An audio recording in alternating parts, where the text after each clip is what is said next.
Gua khawatir itu cuma interpretasi pribadi. Dan masalahnya kan nggak ada lagi yang ngomong selain dia doang kan. Bener, dia doang. Rapat tertutup ketika bocor itu. Ini kita melihat Prabowo dengan berbackground Kopassus, apa yang seneng bro?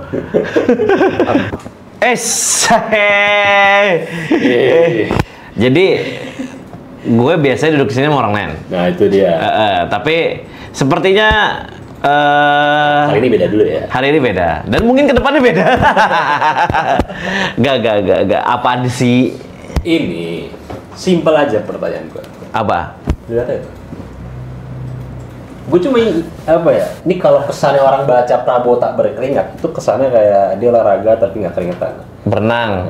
Berenang kan nggak keringetan. Cuma kan bukan itu ya. Tapi Prabowo kan berenang tuh jam 3 pagi tuh. Dengan suhu air tertentu. Anget-anget kuku. Itu luar biasa sih. Apaan ini? Ini soal berkeringat nih? Nah, ini. Kalau kita baca ya, di timeline berita kemarin, terus sampai bahkan ya hari ini ya. Kayak gini-gini. Istana tanggapi isu orang tidak berkeringat ingin masuk kabinet apa ya gitu. Iya. Gini-gini nih. Kan maksudnya nggak berkeringat tuh, ya kan kita mulai tafsir ya. Bisa jadi dia nggak pernah kerja buat Prabowo sebelumnya, atau sekarang masih juga belum berkeringat ya. Iya, tiba-tiba masuk kabinet gitu. Kalau gue tuh ngebacanya tuh sebenarnya gini ya. Jadi kan pertama kali isu ini kan keluarnya tuh kan ada salah satu media ya. Tiba-tiba tuh ada yang di dalam berita itu gue inget banget itu disebutkan ini adalah salah satu menteri yang tidak mau disebutkan namanya ya. Apa gimana ya? Iya, itu tuh gue baca tuh. Maksud gue, dia ngomong nih ke media, tapi anonim ya, dia nggak sebut namanya. Gitu. Tapi dia menteri. Iya, tapi dia menteri. Terus dia bilang dia nggak mau disebut namanya. Terus tiba-tiba dia ngomong apa ya? Gue tuh inget tuh kutipannya cuma gini nih. Itu banyak banget, itu banyak pengamat yang bilang ada reshuffle yang ngomong gitu dan nyebarin pasti yang pengen masuk katanya kan gitu. Dia bahkan menegaskan ada kata banyak pengamat. Nah, terus ada pengamat atau banyak pengamat? Tadi tuh ini banyak pengamat yang bilang ada reshuffle itu pasti yang pengen masuk. Terus katanya itu kalau kata menterinya ini adalah ini perkataannya Prabowo pada saat sidang. Pada saat sidang yang kemarin itu 2 hari lalu itu. Sehari yang lalu, kemarin kan rapat. Rapat kan? Rapat. Kemarin rapat. Terus tiba-tiba tuh dia disambung lagi enak aja, nggak berkeringat pengen masuk. Hahaha. Tapi itu kata si menteri ini kata Prabowo. Kalau gue ngebacanya cuma gini doang, Ki. Bisa jadi. Ini ada 3 hal. Kalau orang berkeringat ini kan banyak, orang yang tidak berkeringat ini kan banyak ya. Semua orang juga ya pasti seperti itu, pragmatisme ini karena politik itu kan pragmatis banget. Palingan gini, ada 3 hal yang mungkin kalau gue bilang bisa lah ya kita sebut ini orang-orang tidak berkeringat. Kalau menurut gue kalau pengamat tuh terlalu jauh, kayaknya dia udah nuduh 1 orang gitu loh. Udah nuduh 1 atau 2 orang atau 3 orang gitu. Kalau dia pakai bahasanya dia kan banyak ya. Tapi masih berpositif thinking. Banyak orang. Iya. Kalau banyak orang tuh oke lah gitu. Tapi kalau banyak pengamat, pengamat berapa orang sih? Pengamat berapa orang sih gitu. Dan kalau kita mau nyari di Google sekarang gitu pengamat reshuffle gitu loh kan, ya udah nggak usah.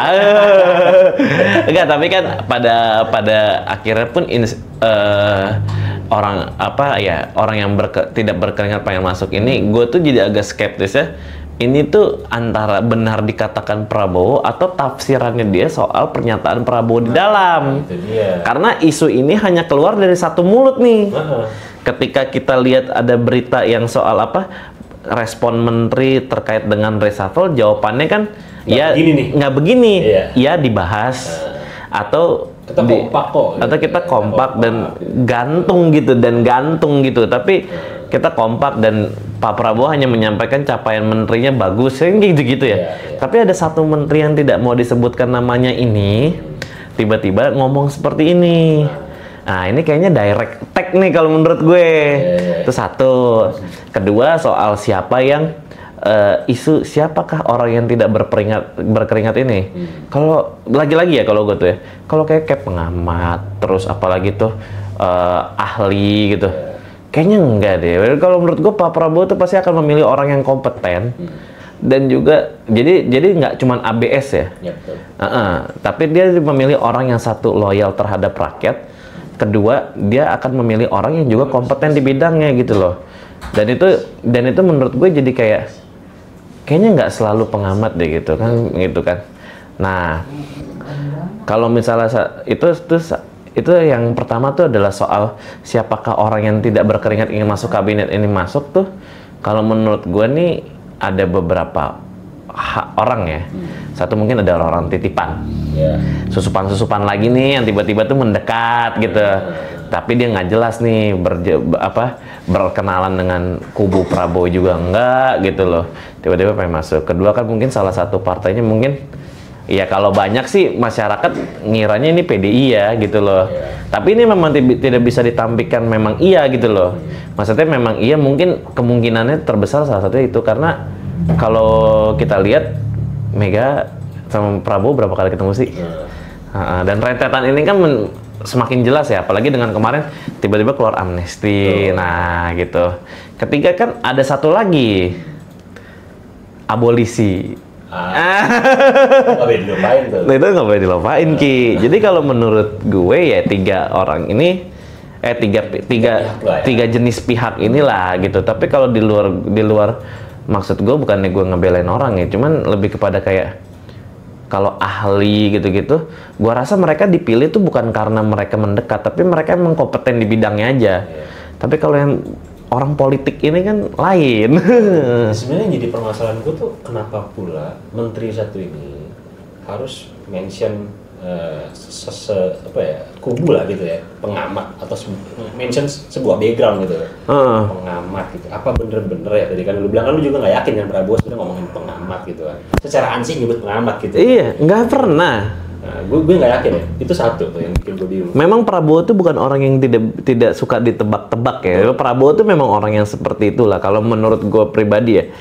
Tapi apakah dia secara sanksi langsung straight to the point bahwa gue ada pengamat itu? Iya. Gue khawatir itu cuma interpretasi pribadi. Dan masalahnya kan nggak ada lagi yang ngomong selain dia doang kan. Bener, dia doang dan sumber yang tidak. Ingat gue itu sidang tuh bukan sidang, rapat kabinet itu tertutup. Makanya kan gini, kalau gue agak takutnya begini, ini sebenarnya agak bumerang dua belah pihak ya.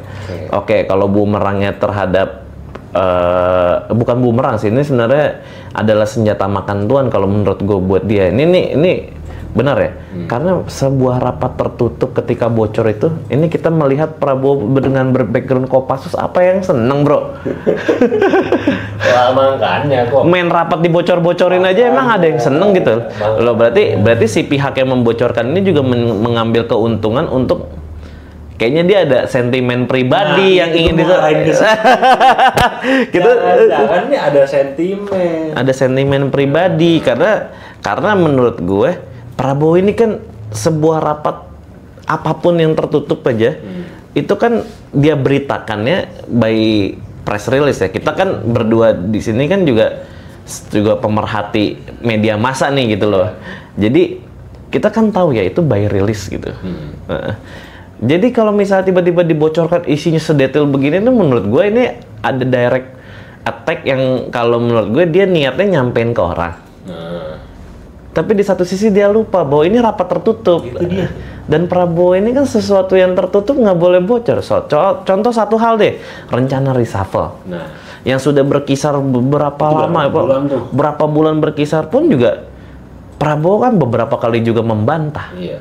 Dalam artian, iya memang ini nggak patut lo tahu gitu loh. Iya. Dalam hemat kata mungkin gue bakal bilang gitu, ketika lo membicarakan reshuffle, udah sebaiknya lo bicarakan baik ngobrol ngopi aja gitu loh. Udah itu ntar juga ada satu orang yang bunyi sendiri gitu loh. Dan dengan kita ngelihat lah waktu Mendikti-Saintek dilengsarkan ya, Mendikti-Saintek dilengsarkan itu kan sebenarnya tidak berbunyi apa-apa. Iya, betul. Tahu-tahu aja gitu. Isunya ada, tiba-tiba demonya tiba-tiba sehari kemudian. Iya. Terus beres dia diganti, hari itu juga dia diganti gitu loh. Nggak butuh woro-woro kayak gini nih. Dan itu kan menjadi yang apa? Sebenarnya itu kan menjadi sign ya, menjadi tanda bahwa oke gitu loh. Ya itu caranya Prabowo untuk mengganti orang.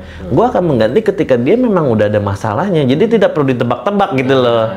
Nah, kayaknya Prabowo kan juga nggak suka kalau ditebak-tebak. ah itu balik. Berarti kan salah satu senjata makan tuan itu yang gue maksud adalah ini dia gila kali ya ngebocorin rakyat rapat tertutup tuh hebat gitu loh buat gue gitu loh.